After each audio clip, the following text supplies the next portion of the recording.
الحمد لله نحمده ونستعينه ونستغفره ونؤمن به ونتوكل عليه ونعوذ بالله من شرور أنفسنا ومن سيئات أعمالنا من يهده الله فلا مضل له ومن يضلله فلا هادي له وأشهد أن لا إله إلا الله وحده لا شريك له وأشهد أن سيدنا ونبينا ومولانا محمدا عبده ورسوله صلى الله تعالى عليه وعلى آله وأصحابه وبارك وسلم تسليما كثيرا أما بعد فأعوذ بالله من الشيطان الرجيم بسم الله الرحمن الرحيم وقضى ربك ألا تعبدوا إلا إياه وبالوالدين إحسانا صدق الله العظيم. میرے قابل احترام بزرگوں اور عزیزوں، قرآن کریم کی اس آیت میں اللہ جل شانہ نے اپنا حق بیان فرمایا ہے اور والدین کا حق بیان فرمایا. اپنا حق یہ بیان فرمایا ہے کہ صرف اور صرف میری عبادت کرو، کیونکہ اللہ تعالیٰ کے سوا کوئی بھی عبادت کے لائق نہیں. لہذا ساری زندگی ہر مسلمان مرد عورت کو چاہیے کہ اللہ جل شانہ کی اطاعت کرے، بندگی کرے، فرما برداری کرے اور اس کے احکام بجا لائے.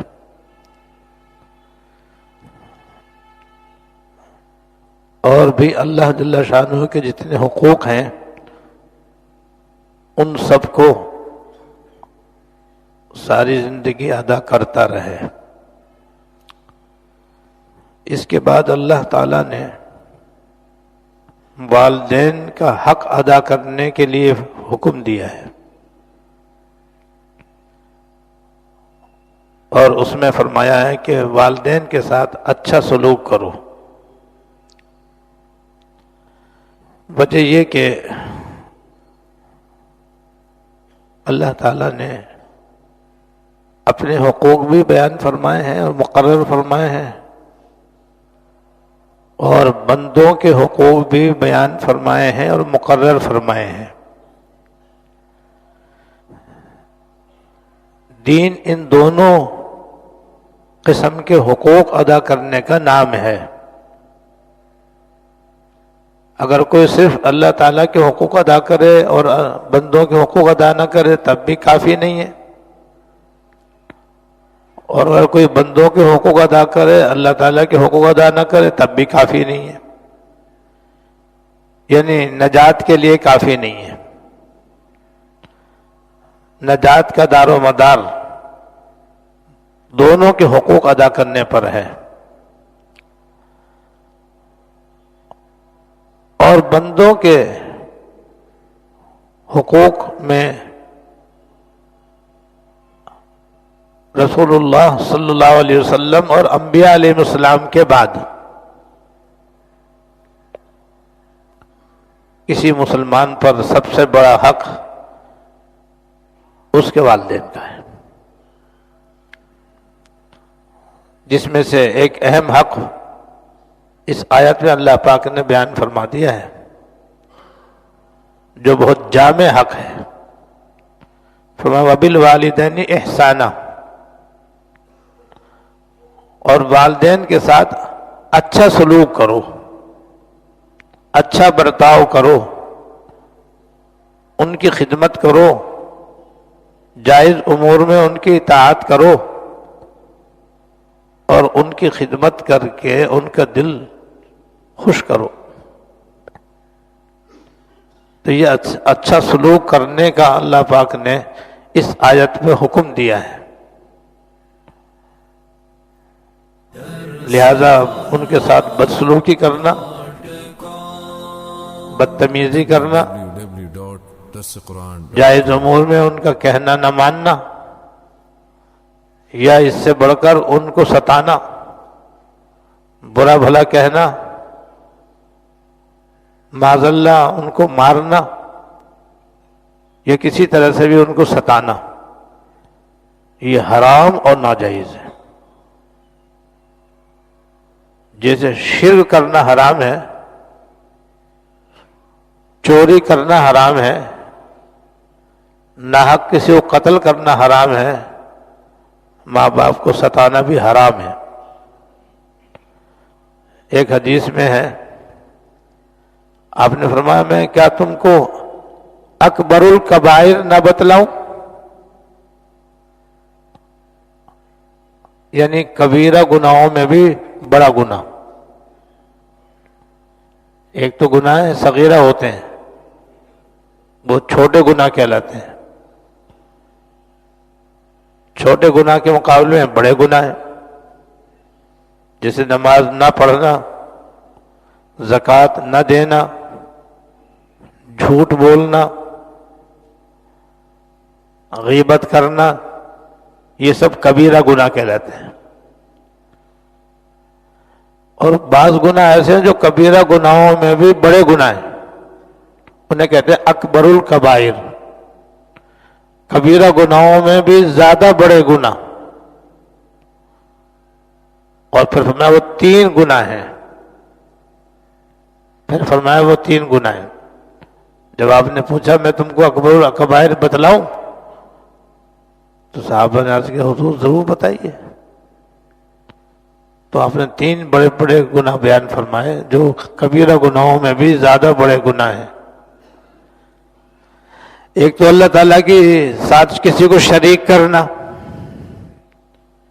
یعنی کسی اللہ تعالیٰ کے علاوہ کسی اور کو بھی لائق عبادت سمجھ کر اور مان کر اس کو بھی اللہ تعالیٰ کی خدائی میں شریک کرنا، اسے کہتے ہیں الاشراک باللہ، اللہ تعالیٰ کے ساتھ کسی کو شریک کرنا، کہ جیسے اللہ تعالیٰ عبادت کے لائق ہے، اللہ تعالیٰ کے علاوہ فلاں بھی لائق عبادت ہے. جیسے کفار مکہ کا عقیدہ تھا کہ وہ اللہ تعالیٰ کو بھی مانتے تھے، لیکن اللہ تعالیٰ کے ساتھ ساتھ بتوں کو بھی اللہ تعالیٰ کے ساتھ شریک کرتے تھے. تو یہ ہے اکبر الکبائر میں سے، اللہ تعالیٰ کے ساتھ شرک کرنا یہ اکبر الکبائر میں سے ہے. دوسرے والدین کی نافرمانی کرنا، والدین کو ستانا، ان کو ایذا و تکلیف پہنچانا، یہ بھی اکبر الکبائر میں سے. کبیرہ گناہوں میں بھی یہ بڑا گناہ ہے. جسے جھوٹی گواہی دینا، یہ بھی اکبر الکبائر میں سے ہے، حرام ہے اور ناجائز ہے. اور ایک روایت میں جھوٹ بولنا، جھوٹی بات کہنا. اب جھوٹی قسمیں کھانا بھی ہمارے معاشرے میں عام ہے، جھوٹ بولنا بھی ہمارے معاشرے میں بے انتہا عام ہے. بازاروں کے اندر بھی بیچنے والے خریدنے والے بیشتر جھوٹ سے کام لیتے ہیں. جھوٹ، دھوکہ، فریب، ملاوٹ عام ہے، کم تولنا کم ناپنا عام ہے. تو جھوٹ کا گناہ بھی بے انتہا عام، اور عدالتوں میں جھوٹی گواہیاں دینا کوئی معنی ہی نہیں رکھتا، یعنی اسی کوئی حیثیت ہی نہیں ہے بے دھڑک بے خوف و خطر جھوٹی گواہیاں دے دی جاتی ہیں، جھوٹے بیانات دے دیے جاتے ہیں، تو عدالتیں بھی ہماری جھوٹی گواہیوں سے، جھوٹ سے بھرے ہوئے ہیں۔ ایسی گھر گھر نافرمان اولاد سے بھرے ہوئے ہیں۔ 100 میں سے بمشکل ایک گھر ایسا ملے گا جہاں پر اولاد اپنے ماں باپ کا حق ادا کرنے والی ہوگی اور ماں باپ کے ساتھ اچھا سلوک کرنے والی، ان کی خدمت کرنے والی ہوگی، ورنہ تو گھر گھر ہمارے نافرمان اولاد سے، گستاخی کرنے والی اولاد سے بھرے ہوئے ہیں۔ آپ مسلمان جانتے نہیں کہ بھی ماں باپ کا بھی کوئی مقام ہے، ماں باپ کا بھی کوئی درجہ ہے، ان کی بھی کوئی حیثیت ہے، ان کو عام آدمی کی طرح سمجھتے ہیں، عام آدمی کی طرح سمجھتے ہیں، اور عام آدمی کی طرح سمجھ کر کے ان کے ساتھ ویسے ہی طرز عمل اختیار کرتے ہیں، جبکہ اللہ تعالیٰ نے اپنی عبادت کے ساتھ ماں باپ کا حق ادا کرنے کا حکم دیا ہے۔ اس سے والدین کی عظمت معلوم ہوتی ہے، ان کی بڑائی معلوم ہوتی ہے، ان کی بزرگی معلوم ہوتی ہے، اور ماں باپ پر بھی ضروری ہے کہ وہ اپنی اولاد کا صحیح حق ادا کریں۔ عام طور پر جو نافرمان اولاد ہوتی ہے اس میں ماں باپ کا بھی قصور ہوتا ہے، اکثر ماں باپ کی بھی غلطیاں ہوتی ہیں کہ وہ اپنی اولاد کی، سب سے پہلے ان کی غلطی ہوتی ہے اپنی اولاد کی دینی تربیت نہیں کرتے، ان کو دین کی تعلیم نہیں دلواتے۔ جب نہیں دلوائیں گے تو انہیں کیا معلوم کہ ماں باپ کون ہوتے ہیں اور ماں باپ کا کیا حق ہوتا ہے اور ان کا کیا مقام ہے اور ان کے ساتھ کیسا برتاؤ کرنا چاہیے، معلوم ہی نہیں۔ تھوڑا بہت ادھر ادھر سن لیا، بس اس کی بھی کوئی اہمیت ان کے ذہن میں نہیں ہوتی، نتیجہ یہ کہ وہ ماں باپ کی نافرمان ہو جاتے ہیں، اور ماں باپ ان سے نالا اور ان سے سخت اذیت اٹھانے والے ہوتے ہیں، تو ماں باپ کا اپنا قصور ہے۔ پہلے غلطی تو ماں باپ کی یہ ہوتی ہے کہ وہ اپنے اولاد کو دین کا ضروری علم بھی نہیں پڑھاتے، جس سے ان کو پتہ ہی نہیں چلتا کہ ماں باپ کا کیا درجہ اور کیا مقام ہے۔ دوسری غلطی ماں باپ کی یہ ہوتی ہے کہ وہ اپنی اولاد کی دینی تربیت نہیں کرتے، جبکہ خود ان کو اپنی دینی تربیت ضروری ہے، وہ اپنی دینی تربیت نہیں کرتے تو اولاد کی بھی نہیں کرتے۔ نتیجہ یہ کہ ماں باپ اولاد کے حقوق نہیں جانتے اور اولاد ماں باپ کے حقوق نہیں جانتی، تو یہ بھی ماں باپ کی زبردست کوتاہی ہے جو آج کل بہت زیادہ پائی جاتی ہے۔ اور تیسری یہ کہ ماں باپ اولاد کے ساتھ ناانصافی کرتے ہیں، اکثر ماں باپ اولاد کے ساتھ ناانصافی کا معاملہ کرتے ہیں، عدل و انصاف سے کام نہیں لیتے اور ان کو ایک نظر سے نہیں دیکھتے۔ بس کوئی لاڈلا ہے تو دوسرا کوئی غیر لاڈلا ہے، ایک سے محبت زیادہ ہے دوسرے سے محبت کم ہے، اسی حساب سے پھر معاملہ بھی ہو رہا ہے کہ جس سے محبت ہے اس کے لیے ساری مراعات ہیں اور جس سے محبت نہیں ہے اس کے لیے کوئی سہولت نہیں ہے۔ ماں باپ ناانصافی بھی کرتے ہیں، اور یہ وقت نہیں ہے تفصیل بتلانے کا کہ کس کس طریقے سے آج کل کے اکثر ماں باپ اپنے اولاد کو ظلم کرتے ہیں۔ تو جب ماں باپ ظلم کریں گے تو اولاد فرما بردار کہاں سے ہو جائے گی؟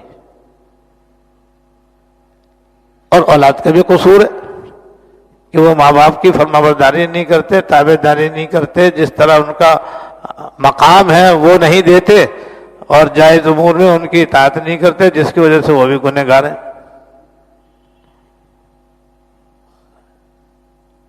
ماں باپ کا تو یہ درجہ ہے کہ تین آدمی ایسے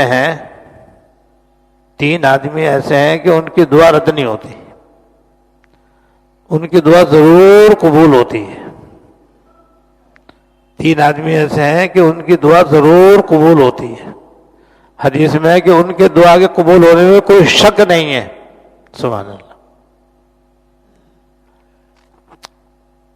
نمبر 1 والدین کی دعا اولاد کے حق میں ضرور قبول ہوتی ہے۔ نمبر 2 مسافر مسافر کی بات ضرور قبول ہوتی ہے. جو آدمی سفر میں ہو اور اللہ تعالیٰ سے گر گڑا کے دعا کرے تو اللہ تعالیٰ رد نہیں فرماتے. مسافر کی دعا ضرور قبول ہوتی ہے. تیسرے، مظلوم کی دعا ظالم کے حق میں، کہ مظلوم کی بد دعا ظالم کے حق میں ضرور قبول ہوتی ہے. تو ماں باپ کا تو یہ درجہ ہے کہ وہ اگر اپنی اولاد کے حق میں دعا کریں تو اللہ تعالیٰ رد نہیں کرتے ہیں، اسے قبول فرماتے ہیں. اس پہ مجھے دو واقعے یاد آئے، ایک دعا کی قبولیت کا، ایک بد دعا کے قبول ہونے کا یا گستاخی کی سزا کا. بد دعا کا واقعہ تو یہ کہ حضرت حوشب رحمت اللہ علیہ، حضرت حوشب رحمت اللہ علیہ فرماتے ہیں کہ میں سفر میں تھا اور دوران سفر میں ایک قبیلے کے یہاں جا کر مہمان ہو گیا اور ان کے یہاں پر مہمان بن گیا. اس قبیلے کے قریب ایک قبرستان بھی تھا. جس کمرے میں میں ٹھہرا ہوا تھا اس کی ایک کھڑکی قبرستان کی طرف کھلتی تھی. تو ایک دن میں وہاں کمرے میں بیٹھا ہوا تھا، عصر کے بعد کا وقت تھا اور کھڑکی کھلی ہوئی تھی. میں قبرستان کی طرف دیکھ رہا تھا. اچانک میں نے عجیب و غریب ماجرا دیکھا. اچانک میں نے عجیب و غریب ماجرا دیکھا کہ قبر پھٹی اور اس میں سے گدھے کی گردن نکلی، گدھے کا منہ نکلا اور کچھ حصہ گردن کا بھی اس کا نکلا. اور پھر اس نے 3 مرتبہ گدھے کی طرف پکارا، ڈھیٹو ڈھیٹو اس نے 3 مرتبہ کیا اور پھر دوبارہ وہ چہرہ اور وہ گردن قبر میں واپس چلی گئی. قبر پھر آپس میں مل کے برابر ہو گئی. اب میں نے زندگی میں کبھی ایسا واقعہ سنا بھی نہیں تھا، دیکھا بھی نہیں تھا. اس لیے دیکھ کر کے میں انتہائی حیران ہوا اور میں نے اپنے میزبانوں سے پوچھا کہ یہ کیا ماجرا ہے؟ ایسا واقعہ تو میں نے آج تک نہ دیکھا نہ سنا. یہ تو روزانہ ہوتا ہے. یہ عبرتناک واقعہ روزانہ رونما ہوتا ہے. یہ آج پہلی مرتبہ آپ نے نہیں دیکھا، ہم تو روز دیکھتے ہیں. روزانہ عصر کے بعد یہ قبر پھٹتی ہے اور اس طرح سے گدھے کا منہ نکلتا ہے اور وہ 3 مرتبہ گدھے کی سی آواز نکال کے دوبارہ قبر کے اندر چلا جاتا ہے. اور یہ ایک لڑکے کا انجام ہے.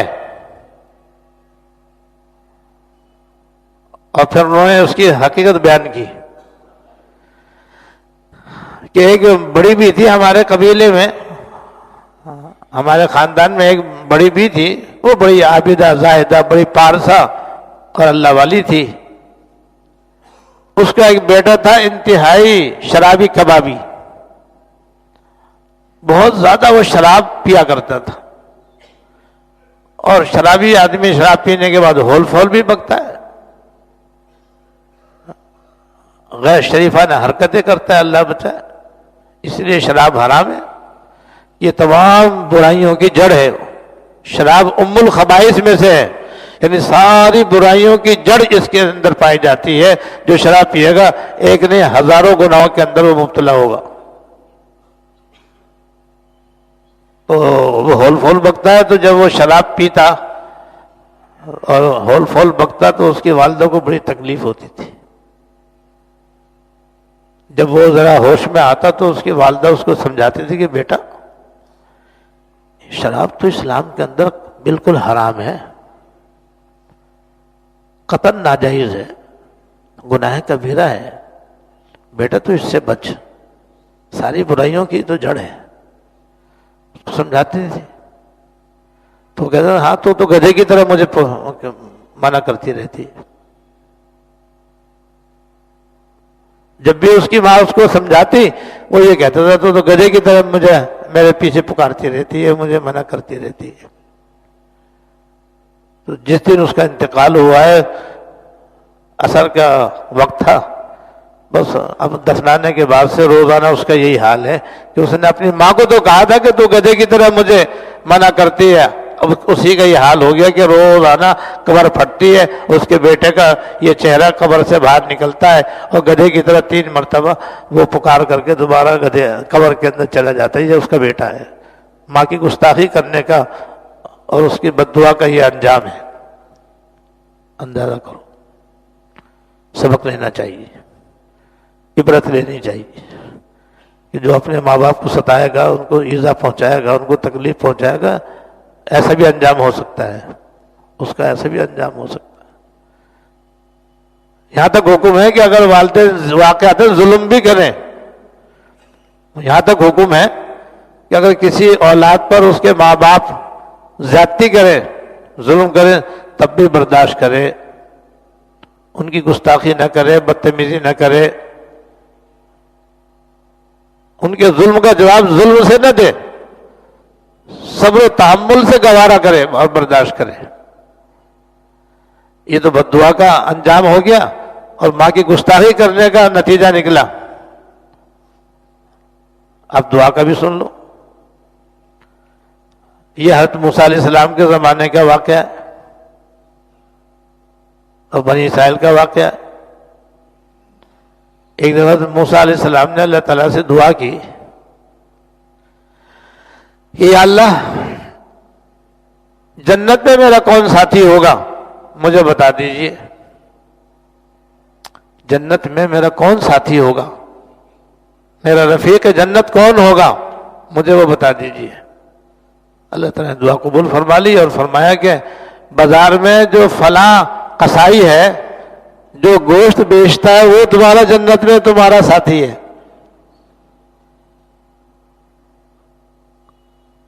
بازار میں جو فلاں قصائی ہے جو گوشت بیچتا ہے جنت میں وہ تمہارا ساتھی ہے۔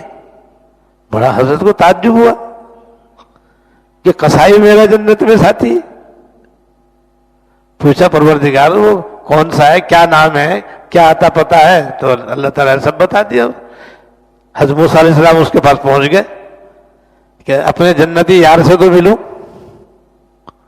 گئے تو دیکھا کہ وہ گوشت بیچ رہا تھا۔ وہ حضرت کو پہچانتا نہیں تھا، حضرت تو پہچان گئے کہ بھئی یہ میرا جنت میں ہمراہی اور ساتھی ہے۔ حضرت اس کے پاس بیٹھ گئے، شام تک وہ اپنا گوشت بیچتا رہا اور بیچ کر کے جب گھر جانے لگا تو گوشت کا ایک ٹکڑا اس نے کپڑے میں لپیٹا اور اپنے بغل میں دبایا، گھر کی طرف چل دیا۔ حضرت بھی چل دیے اور گھر کے قریب جا کر کے حضرت نے فرمایا کہ بھئی میں تمہارے یہاں رہنا چاہتا ہوں، ٹھہرنا چاہتا ہوں، اجازت ہو؟ ہاں حضرت آئیے، تشریف لائیے۔ حضرت کو جا کر کے اس نے گھر میں بٹھایا اور سب سے پہلے اس نے اپنی بغل سے گوشت کا ٹکڑا نکالا اور اس کی چھوٹی چھوٹی بوٹیاں بنائی اور ایک ہانڈی میں ڈالا اور سالن پکانے کے لیے چولہے پہ رکھ دیا اور جلدی جلدی اس نے آٹا گوندا اور اس سے روٹیاں تیار کی اور سالن تیار ہو گیا۔ تو اندر سے وہ ایک بڑی بی کو جو بہت ہی بوڑھی اور خرات تھی سہارا لے کر کے آیا اور ان کو چرپائے پہ بٹھایا اور سب سے پہلے اپنے ہاتھ سے لقمے بنا بنا کر اس کو کھلایا۔ اور وہ ایسی کمزور تھی کہ اپنے ہاتھ سے اپنا منہ بھی صاف نہیں کر سکتی تھی۔ اس نے اپنے ہاتھ سے ان کا منہ بھی صاف کیا، کپڑے بھی درست کیے اور پھر ان کو کھانا کھلا کے فارغ ہوا تو حضرت موسیٰ علیہ السلام نے پوچھا بھئی یہ کون ہے، یہ کون صاحبہ ہے؟ کہ حضور یہ میری والدہ ہے، میری والدہ ہیں، یہ میرے اور معذور ہیں، معمر ہیں، اور میرا یہ روزانہ کا معمول ہے کہ میں صبح جب دکان پر جاتا ہوں تو پہلے ان کو کھانا کھلاتا ہوں، ان کی خدمت کرتا ہوں، ان کی ضروریات پوری کر کے پھر میں کام پہ جاتا ہوں اور شام کو جب میں اپنی دکان بند کر کے آتا ہوں تو سب سے پہلے اپنی والدہ کو کھانا کھلاتا ہوں، خود پکاتا ہوں، خود کھلاتا ہوں۔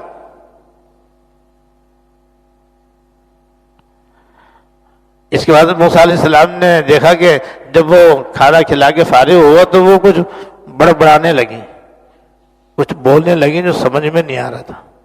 پوچھا یہ کیا کہہ رہی ہیں؟ کہہ رہی تھی تو روزہ نہیں کہتی ہیں۔ کیا کہتی ہیں؟ کہتی ہیں کہ اے اللہ، یہ ایسا میرا تابع دار اور فرما بردار بیٹا ہے کہ یا اللہ اس کو موسیٰ علیہ السلام کا جنت میں ساتھی بنا دے۔ اللہ، یا اللہ آپ اس کو موسیٰ علیہ السلام کا ساتھی بنا دیجیے۔ حضرت موسیٰ علیہ السلام سمجھ گیا کہ جنت میں میرے ساتھی کیوں بنا ہے؟ ماں کی دعا کی بدولت، اور ماں کی یہ دعا لگی ہے خدمت کی بدولت۔ جو خدمت کرے گا تو ماں جو اس کو اچھی دعا دے گی وہ لگ جائے گی، وہ ان کو لگ گئی۔ اور اللہ تعالیٰ نے قصائی کو اور گوشت بیچنے والے کو حضرت موسیٰ علیہ السلام جو جلیل القدر پیغمبر ہیں جنت میں ان کا ساتھی بنا دیا۔ تو ماں باپ کی بڑی عظمت ہے، بڑا ان کا ادب ہے، بڑا ان کا مقام ہے۔ لہذا آج سے ہم لوگ یہاں سے یہ سبق دے کر کے اٹھیں کہ اگر ہمارے والدین زندہ ہیں تو ان کے مرتے دم تک ان کی ہر طرح سے خدمت کرنی ہے، جائز امور میں ان کی تابع داری کرنی ہے۔ اگر ان کی طرف سے تکلیف بھی پہنچے تو برداشت ہی کرنا ہے، ان کے ساتھ بدتمیزی نہیں کرنی، ان کو کڑک جواب نہیں دیا جا سکتا۔ جب قرآن شریف میں اللہ تعالیٰ نے فرما دیا اف بھی مت کہو تو اس سے بڑھ کر اور کیا بات ہو سکتی ہے؟ لیکن اف تک نہ کہو جس سے ان کو تکلیف پہنچے۔ اگر زندہ ہے تو بس ان کے ساتھ جائے، بے شک انہوں نے زیادتی کی ہو، بے شک انہوں نے آپ کے حقوق ادا نہ کیے ہوں، بے شک انہوں نے آپ کے ساتھ ناانصافی کی ہو، پھر بھی آپ برداشت کرو، کیونکہ وہ ماں باپ ہیں آپ کے۔ ان کا ایک ہی احسان ایسا ہے کہ ساری زندگی آپ اس کا حق نہیں ادا کر سکتے، باقی احسانات الگ ہیں۔ والدین کا ایک ہی احسان اولاد پر ایسا ہے کہ اولاد ساری زندگی اس کا بدلہ نہیں دے سکتی اپنے ماں باپ کو، باقی احسانات تو الگ ہے۔ وہ احسان یہ ہے کہ ہمارے دنیا میں آنے کا وہ ذریعہ ہے۔ اگر ماں باپ نہ ملتے ہم کبھی بھی دنیا میں نہ آتے۔ یہ ہمارا دنیا میں وجود ایک عظیم نعمت ہے، یہ عظیم نعمت ہے یہ، کیونکہ اس کے بغیر آخرت میں نہ جنت ہے نہ جہنم ہے۔ وجود میں آئیں گے، ایمان لائیں گے، تابع داری کریں گے، احکام بجا لائیں گے تو جنتی ہیں، کفر اختیار کریں گے تو دوزخی ہیں۔ تو وجود کے بغیر کچھ نہیں ہے، اور اس کا ذریعہ ماں باپ ہیں۔ تو لہٰذا ماں باپ کا یہ احسان بہت بڑا ہے کہ وہ ہمارے وجود میں آنے کا ذریعہ ہے، ورنہ ہم وجود میں ہی نہ آتے۔ اس لیے حدیث میں ہے کوئی شخص بھی اپنے ماں باپ کے احسان کا بدلہ نہیں دے سکتا، یہ بھی حدیث سے ثابت ہے۔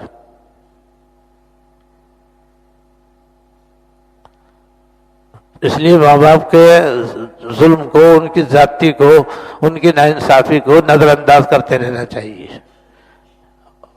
ہاں درخواست کریں کہ آپ ہمارے ساتھ بھی اچھا سلوک کریں، ہمارے ساتھ بھی اچھا برتاؤ کریں، درخواست کرنے میں کوئی حرج نہیں ہے۔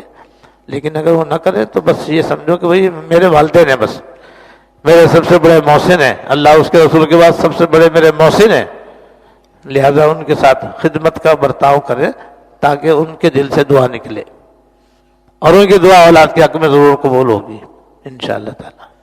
اللہ تعالیٰ مجھے بھی اور آپ کو بھی اس کی توفیق عطا فرمایا۔ اور اگر کسی کے والدین وفات پا گئے تب بھی ان کے ساتھ حسن سلوک کا راستہ موجود ہے، وہ یہ کہ روزانہ ان کے لیے مغفرت کی دعا کریں۔ اللہم اغفر لہما وارحمہما وعافہما واعف عنہما، یا اللہ میرے والد والدہ کی مغفرت فرما، ان پر رحم فرما، ان کو عافیت عطا فرما اور ان سے درگزر فرما۔